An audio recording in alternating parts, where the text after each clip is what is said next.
అందరూ కూడా ఇక్కడ నంద్యాల జిల్లా వైఎస్ఆర్సీపీ అధ్యక్షుడు రామగోపాల్ రెడ్డి గారి దగ్గర సమావేశంలో ప్రధానమైన కారణం ఏమంటే అందరికీ తెలిసిన విషయమే, చాలా వెనుకబడిన ప్రాంతం రాయలసీమ. ఆంధ్ర రాష్ట్రంలోనే కాదు, యావత్ భారతదేశంలోనే అతి తక్కువ వర్షపాతం, అదేవిధంగా చాలా పేదరికం. వర్షం లేనందువలన, నీళ్ళ వసతి లేనందువలన వ్యవసాయం ఇబ్బంది అయ్యి రైతులందరూ కూడా ఎప్పుడు కూడా దుర్భర పరిస్థితుల్లో ఉండే ప్రాంతము రాయలసీమ. అయితే వివిధ ప్రాంతాలకు నీటిపారుదల కోసము ఎన్నో ప్రాజెక్టులు, డ్యాములు కట్టడం జరిగింది. వివిధ పెద్ద ప్రాజెక్టులు, డ్యాములు ఉన్నా మనం గమనించాల్సిన విషయం ఏమంటే, ప్రాజెక్టులకు, డ్యాములకు సహజంగా నీళ్లు వెనకాల ఆపుకొని గేట్లు ఎత్తినప్పుడు కెనాళ్ళ ద్వారా ముందు నీటిపారుదల సౌకర్యము పొలాలకు నీళ్ళు ఇవ్వడం జరుగుతుంది. కానీ ఇక్కడ రాయలసీమలో ఉన్న ప్రధానమైన ప్రాజెక్టులకు కానీ, ఉమ్మడి కర్నూలు జిల్లాలో ఉన్న ఎక్కువ ప్రాంతానికి, కడప జిల్లాలో ఉన్న ప్రాంతానికి, చిత్తూరు జిల్లాలో ఉన్న ప్రాంతానికి, అనంతపురం జిల్లాలో చాలా వరకు, అదేవిధంగా నెల్లూరు, కొంతవరకు ప్రకాశం, అంటే గ్రేటర్ రాయలసీమ ప్రాంతం ఏదైతే ఉందో ఎక్కువ శాతం నీటిపారుదల ప్రాజెక్టులకు, కెనాళ్లకు నీళ్ళు వచ్చేది శ్రీశైలం ముందు పక్క నుంచి కాదు, శ్రీశైలం వెనకాల పక్క నుంచి.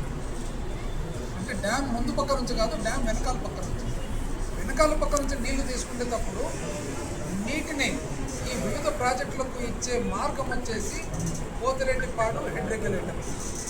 పోతిరెడ్డిపాడు అనే ఒక గ్రామం దగ్గర ఉండే హెడ్ రెగ్యులేటర్ ఏదైతే ఉందో ఆ పెద్ద కెనాల్ ద్వారా వివిధ రాయలసీమకు చెందిన ప్రాజెక్టులకంతా కూడా ఎక్కువ శాతం నీళ్ళు ఇవ్వడం జరుగుతుంది.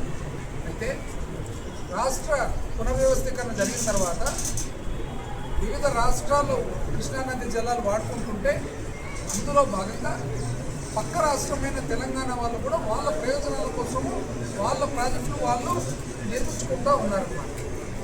ఈ నేపథ్యంలో ఆ ప్రాజెక్టులన్నీ కూడా పూర్తయితే రాయలసీమ ప్రాంతానికి విపరీతమైన ఇబ్బంది కలిగే పరిస్థితి ఏర్పడింది. ఎందుకు ఏర్పడిందంటే, పక్క రాష్ట్రం వాళ్ళు, తెలంగాణ అనుకోండి, ఆ పైన కర్ణాటక అనుకోండి, ఆ పైన మహారాష్ట్ర అనుకోండి, ఎక్కువ నీటిని లభ్యం చేసుకునే పరిస్థితి ఉన్నప్పుడు పోతిరెడ్డిపాడు హెడ్ రెగ్యులేటర్ దగ్గర ఒక కెనాల్ను పెద్ద సైజులో దాన్ని పెంచి, అదేవిధంగా లోతు కూడా పెంచి ఈ రాయలసీమ ప్రాంతానికి నీళ్లు ఇవ్వాలనే ఒక ప్రతిపాదన మొట్టమొదటిసారిగా డాక్టర్ వైఎస్ రాజశేఖర రెడ్డి గారు ముఖ్యమంత్రిగా ఉన్నప్పుడు మొదలుపెట్టడం జరిగింది. అంతకంటే కూడా ఇంకా పెద్దగా పెడితే కానీ ఇప్పుడున్న పరిస్థితులకు సరిపోదని జగన్మోహన్ రెడ్డి గారు ముఖ్యమంత్రిగా ఉండగా ఇంకా పెద్దగా చేసేదానికి ఈ రాష్ట్ర ప్రభుత్వం కోరుకుంది. అయితే ఈ మధ్య కాలంలో పక్క రాష్ట్రం తెలంగాణలో అసెంబ్లీ సమావేశాల్లో భాగంగా రాష్ట్ర ముఖ్యమంత్రి, అక్కడి ముఖ్యమంత్రి రేవంత్ రెడ్డి గారు ఒక చాలా వాళ్ళ రాష్ట్రానికి సంబంధించిన నీటిపారుదలకు సంబంధించిన ఒక డిబేట్లో మనకు ఎంతో ఇబ్బంది కలిగే పరిస్థితి ఉన్న ఒక స్టేట్మెంట్ ఇవ్వడం జరిగింది. ఏమన్నారంటే, రాయలసీమ లిఫ్ట్ ద్వారా వీళ్ళు నీళ్లు ఆంధ్రప్రదేశ్ రాష్ట్రం తీసుకునే ప్రతిపాదన ఏదైతే ఉందో, నేను 4 కోటల మధ్యలో చంద్రబాబు నాయుడు గారితో మాట్లాడడం జరిగింది, ఆ పనులు ఆపేయడం జరిగింది. ఇది నేను నా రాష్ట్రానికి చేస్తున్న ఒక గొప్ప సహాయము, ఒక హెల్ప్. ఇది ఒకవేళ నేను చెప్పేది తప్పంటూ అయింటే మీరు నిజ నిర్ధారణ కమిటీ వేయండి, వివిధ పార్టీల వాళ్ళని వేయండి, వాళ్ళు పోయి రాయలసీమ లిఫ్ట్ దగ్గర చూసుకోండి, పని ఆగిందా లేదా. ఈ సంచలనమైన స్టేట్మెంట్ ఏదైతే ఉందో ఆ స్టేట్మెంట్ ఇంతవరకు కూడా తెలుగుదేశం పార్టీ నుంచి కానీ, ఇక్కడ రాష్ట్ర ముఖ్యమంత్రి కానీ ఒక్కరు కూడా ఇది అసత్యం అని చెప్పి ఒక్కరు కూడా బయటకు రాదు. అంటే అర్థమేమి, ఇది సత్యం అంటే చంద్రబాబు నాయుడు గారు ఒకవేళ రేవంత్ రెడ్డి గారు చెప్పినట్లుగా నిజంగానే రాయలసీమ లిఫ్ట్ పనులు, ఎత్తిపోతల పథకం పనులు కానీ ఆపేసి ఉంటే రాబోయే కాలంలో ఇదంతా కూడా ఎడారి కావచ్చు. ఈ పరిస్థితుల్లో వైఎస్ఆర్ కాంగ్రెస్ పార్టీ, మరి ముఖ్యంగా నాయకులు జగన్మోహన్ రెడ్డి గారు, అదేవిధంగా గ్రేటర్ రాయలసీమ ప్రాంతానికి సంబంధించిన ప్రతి ఒక్కరు కూడా వైఎస్ఆర్ కాంగ్రెస్ పార్టీ వాళ్ళందరూ కూడా ఈ లిఫ్ట్ ఇరిగేషన్ పనులు ఆపేయడం తప్పు, ఇది ఈ ప్రాంతానికి చాలా ఇబ్బంది జరగబోతుందని చెప్పేసి ఇది వ్యతిరేకిస్తూ. ఎందుకు వ్యతిరేకం అంటే ఎప్పుడైనా కానీ పాలకపక్షం ఏదైతే తప్పులు చేస్తారో ప్రతిపక్షాన్ని బాధ్యత ఈ తప్పును ఆపడం. ఈ చంద్రబాబు నాయుడు గారు ఏదైతే నిర్ణయం తీసుకున్నారో ఇక్కడ రాయలసీమ లిఫ్ట్ పనులు ఆపేయడం అనే నిర్ణయం తీసుకున్నారో, ఏ విధంగా చెప్పగలుగుతున్నారు నిర్ణయం తీసుకున్నారని?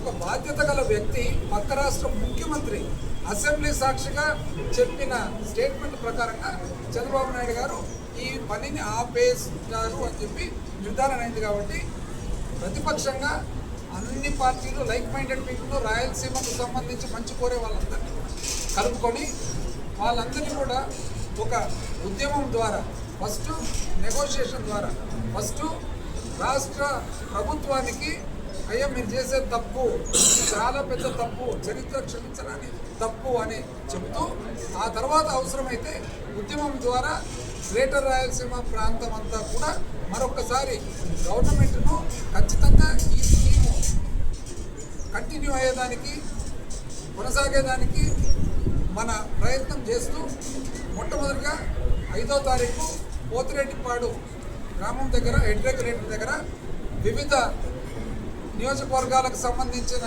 ప్రజలందరూ కూడా, తర్వాత పక్క జిల్లాలకు సంబంధించిన వివిధ నాయకులందరూ కూడా అసెంబ్లీ అయ్యి అక్కడ మీటింగ్ పెట్టి అక్కడి నుంచి ఒక ఉద్యమం ప్రారంభించి ఇప్పటి వరకు రాయలసీమ లిఫ్ట్ పనులు మళ్ళీ మొదలు పెట్టే వరకు ప్రారంభించేదానికి 5వ తారీఖు అందరం కూడా అక్కడ అసెంబ్లీ అయ్యి అక్కడ మీటింగ్ ద్వారా మొదలు పెట్టాలా, శ్రీకారం చుట్టాలని చెప్పేసి ఒక నిర్ణయం తీసుకోవడం జరిగింది. మీ ద్వారా, మీడియా ద్వారా మీరందరూ కూడా రాయలసీమకు సంబంధించిన వాళ్ళు కాబట్టి, మనం వెనుకబడిన వాళ్ళం కాబట్టి, కులాలు మతాలకు అతీతంగా, పార్టీలకు సంబంధించిన ఏదైతే మీడియా అఫిలియేషన్ ఉందో అతీతంగా అందరూ కూడా ముందుకొచ్చి దయచేసి మీరందరూ పార్టిసిపేట్ చేసి మీరు సహకరించి మన ప్రాంతానికి న్యాయం జరిగేటట్టు చేకూరాలని చెప్పి మీ అందరినీ కూడా కోరడం జరుగుతాం.